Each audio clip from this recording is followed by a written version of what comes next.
भारत अगर पाकिस्तान पर परमाणु हमला करता है तो पाकिस्तान का इस्लामाबाद शहर खाक हो जाएगा, लाहौर शहर पूरी तरह से बर्बाद हो जाएगा एक अटैक में, रावलपिंडी शहर दुनिया के नक्शे से मिट जाएगा, पाकिस्तान का कराची शहर तबाह हो जाएगा, पूरा पाकिस्तान भारतीय मिसाइलों की रेंज में। कैसे? देखिए जरा, दो मिसाइलें आपके सामने आ गई। ये है पाकिस्तान की बाबर और ये है भारत की निर्भय। बाबर की खासियत देखिए जरा, बाबर जो है पाकिस्तान की सबसे ताकतवर मिसाइल है और निर्भय मिसाइल हर मौसम में मार करने वाली सब सोनिक क्रूज मिसाइल है ये भारत। बाबर मिसाइलों के 7 वेरिएंट्स में से एक है, अलग अलग वेरिएंट बनाए पाकिस्तान में, उनमें से एक है बाबर। और जो भारत की निर्भय 200 से 300 किलो वजनी परमाणु हथियार ले जा सकती है। अगर इन्हें फायर करते, इसकी अधिकतम रेंज देखिए 900 किलोमीटर। भारत की मिसाइल 1500 किलोमीटर की रेंज है, इसे आसमान में ही गिरा देती। ठीक इस तरह देखिए जो आपने देखा। अगली मिसाइल देखिए जरा, अगर पाकिस्तान शाहीन से हमला करता, शाहीन 1 कम दूरी की बैलिस्टिक मिसाइल है, भारत के पास शौर्य मिसाइल है, ये मध्यम दूरी की बैलिस्टिक मिसाइल है। शाहीन जो है, शाहीन 1 की रेंज 750 से 1000 किलोमीटर की और भारत की जो शौर्य 700 से 1900 किलोमीटर की रेंज है, इसे भी मार गिराती शाहीन 1 को शौर्य। 1000 किलोग्राम का सिंगल वॉर हेड लगा सकता है ऊपर जो वॉर हेड देख रहे हैं 1000 किलोग्राम का, और ये जो आप देख रहे हैं 200 से 1000 किलो वजन के हथियार ले जा सकती है। इसलिए कैसे ये मिसाइल इसको मार गिराएगी? परमाणु हथियार लग सकते हैं या नहीं पाकिस्तान की शाहीन 1 में साफ नहीं, लेकिन शौर्य परमाणु हथियार ले जा सकती है और ये शाहीन को गिरा सकती है, ये ताकत रखती है। ठीक इस तरह से ये है ताकत। इसी तरह शाहीन 3 से ज्यादा ताकतवर भारत की अग्नि मिसाइल। आइए मैं आपको दिखाता हूं और सुनवाने जा रहा हूं। भारत के लोगों को जब यह पता चला कि पाकिस्तान ने यह गलतफहमी पाल ली थी, कहा जाता है भारत में कुछ भी पालिए, गलतफहमी मत पालिए। पाकिस्तान ने गलतफहमी पाल ली थी कि भारत पर परमाणु हमला करेंगे और कुछ नहीं होगा। भारत के लोगों में आज गुस्सा इस बात को सुनकर, वो क्या कह रहे हैं सुनिएगा। आज भारत एक मजबूत राष्ट्र है, पाकिस्तान ऐसी गलती करने की कभी सोचे भी ना, सपने में भी ना सोचे। यदि अगर सोचता है और उसके मन में भी ये बात आती है तो हमें लगता है नरेंद्र मोदी जी के नेतृत्व में जो सशक्त सरकार चल रही है, ये पाकिस्तान की बढ़िया उखड़ने का काम करेगी। परमाणु का जब ये लोग हमला करते उसके बाद से विश्व के नक्शे से पाकिस्तान गायब हो जाता। ये भारत, आज का भारत बदल चुका है। मोदी जी के नेतृत्व में भारत बहुत ही मजबूत स्थिति में है और अगर इन्होंने ऐसा करने का सोचा भी होता, अगर ऐसे करने की शुरुआत भी कर देते तो निश्चित तौर पर विश्व के नक्शे से पाकिस्तान गायब होता। कि पाकिस्तान हमेशा गिरर भपकियां देता रहता है। पाकिस्तान आज तक कुछ कर नहीं पाया। पाकिस्तान इंडिया को टच भी नहीं कर सकता है और टच करने पर भी इंडिया, मोदी जी वो हाल करेंगे कि इनका नामो निशान तक मिटा देंगे। पाकिस्तान परमाणु हमला करने वाला था, ये विषय तो बहुत दूर का हो गया। केवल गिरर भपकी पाकिस्तान देता रहा है, क्योंकि जिस देश के पास खाने के लिए नहीं है, कमाने के लिए नहीं है, जिसकी अर्थव्यवस्था आज शून्य पर पहुंच चुकी है, जहां पर आटे दाल के लाले पड़े हुए हैं, वो भारत पर परमाणु हमला करने की कल्पना नहीं कर सकता। पाकिस्तान हमेशा धमकियां ही देता रहा, आतंकी, लेकिन वो इंडिया के खिलाफ कभी भी कोई ऐसी चीजें नहीं कर पाया जिससे कि उसको कुछ सफलता प्राप्त हो पाए। मोदी जी ने उनको दिखा चुका है, सर्जिकल स्ट्राइक करके दिखाया उन्होंने कि इंडिया कितने पावर में और कितना वो कर सकता है। देखिए, पाकिस्तान के लिए भारत पे हमला करना एक सपना बन चुका है और अगर उसने भारत के ऊपर आंख उठा हुई देखा तो उसका हाल वो होगा जो सोचा भी नहीं होगा, क्योंकि माननीय मोदी जी के आने भारत एक ऐसी ताकत बन चुका है जिससे पाकिस्तान का कोई भारत के ऊपर आंख उठाने की समझ नहीं करेगा।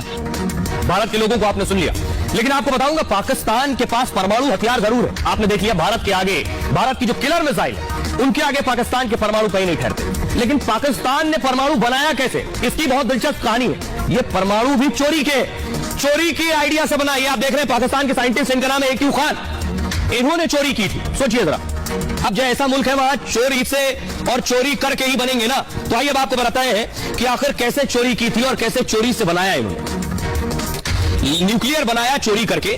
1971 की हार के बाद पाकिस्तान ने परमाणु बम की कवायद शुरू की कि अब परमाणु बम बनाना है। पाकिस्तान का परमाणु कार्यक्रम 1972 में शुरू हुआ। 1974 में भारत के परमाणु परीक्षण से पाकिस्तान तिलमिला गया।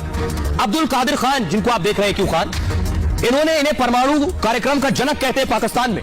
और हुआ क्या, दुनिया के बदनाम परमाणु वैज्ञानिकों में मशहूर है AQ खान। नीदरलैंड गए थे, नीदरलैंड में कादिर ने परमाणु तकनीक चोरी कर ली वहां जाकर नीदरलैंड से। एम्स्टर्डम में कादिर को अनुवाद करने का काम मिला था। आइए अनुवाद कीजिए। यहीं से यूरेनियम के लिए सेंट्रीफ्यूज प्लांट चुरा लिया इन्होंने। और हुआ क्या, यूरेनियम प्लांट के सबसे गोपनीय इलाके में 16 दिन उन्होंने बिताए और 16 दिन में इन्होंने दिखा दिया कि ये पाकिस्तानी। कुछ सालों बाद कादिर पर जासूसी के आरोप लगने शुरू हुए। तब तक कादिर एम्स्टर्डम छोड़कर पाकिस्तान आ चुके थे और पाकिस्तान का काम केवल चुराई तकनीक से नहीं हो सकता था। अब उसके आगे की कहानी, अब भी सेंट्रीफ्यूज बनाने के लिए सामान चाहिए था।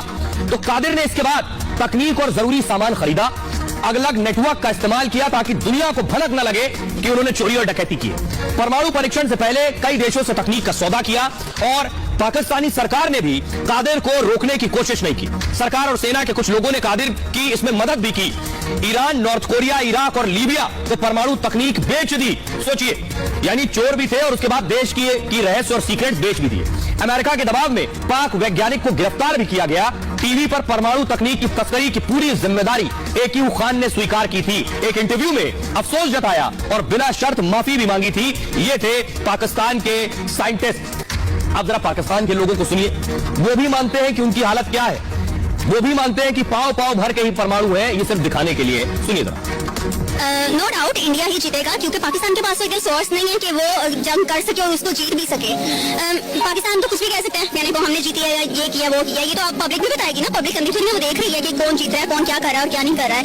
इंडिया आप देखते हैं डेवलपिंग कंट्री बनता जा रहा है। यार यहाँ सारे चोर हैं, हम जो मर्जी कर लेना, सारे ही चोर हैं। पाकिस्तान में हम लोग स्पेसिफिकली नहीं कह सकते कि ये इंसान करप्शन कर रहा है। यहाँ हर इंसान करप्शन कर रहा है। यहाँ आप क्या, मैं क्या, शायद लोग कहते हैं कि हम नहीं कर रहे, लेकिन किसी न किसी लिहाज से वो लोग कर रहे होते हैं। करप्शन हमारे मुल्क को बहुत ज्यादा की है। करप्शन करके हमारा मुल्क जो है एक उस हद तक पहुंचा दिया है जहाँ के खत्म हो चुका है मुल्क। हमें अपने मुल्क को चलाने के लिए दूसरों से पैसे उठाने पड़ रहे हैं, हमें फंड लेने पड़ रहे हैं। जो हमारी जो कंट्री है इस टाइम वो वेंटिलेटर पे है, ठीक है। पाकिस्तान इस टाइम वेंटिलेटर पे लेटा हुआ है, ना वो उठ सकता है ना वो मर सकता है। ये हालत हुई है इस टाइम। एक ओवरसीज पाकिस्तानी है जो उधर से मेहनत मजदूरी करके इधर पैसे भेजते हैं, उनकी वजह से ये मुल्क जो लूला लंगड़ा चल रहा है। और एक ये हमारी लीड क्लास है, एक हमारा खून चूसती है, हमारे ऊपर हुक्मरानी करती है और ये सारे पैसे बाहर ले। यहाँ पे मेडिसिन के मसले, यहाँ पे रहने के मसले, यहाँ पे खाने के मसले हैं, ठीक है ना। यहाँ पे एजुकेशन के मसले, यहाँ पे मसले खत्म ही नहीं हो रहे। उन मसाइल से हट के जब निकलते हैं तो यहाँ पे ऊपर वाला तबका करप्शन छोड़ देता है। वहाँ जब वो करप्शन करता है तो हम नीचे दब जाते हैं। ये हाल है इनका कि ये परमाणु बम मारेंगे। बिजली नहीं आ रही है, बत्ती गुल है पाकिस्तान की, लेकिन परमाणु बम चलाएंगे। इसका आपको एक डेमो देने जा रहा हूं, देखिए जरा। ये शहबाज शरीफ खड़े मंच पर पहुंच गए, बत्ती चली गई। मंच पर प्रधानमंत्री, सोचिए, देश का खड़ा और लाइट नहीं आ रही। लाइट नहीं आ रही तो क्या कर रहे हैं? लोगों से मंच पर आकर बात कर रहे हैं बिना माइक के। माइक नहीं चल रहा है। देखिए क्या कह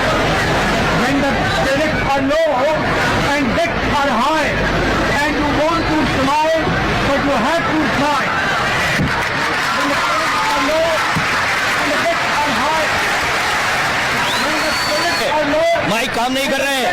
मंच पे खड़े होकर देखिए बता रहे हैं कि क्रेडिट लो है और डेबिट हाई है, लेकिन मुस्कुराना है। सोचिए ये हाल है पाकिस्तान का। अब आप अंदाजा लगा सकते हैं कि सोचिए प्रधानमंत्री की स्थिति क्या है।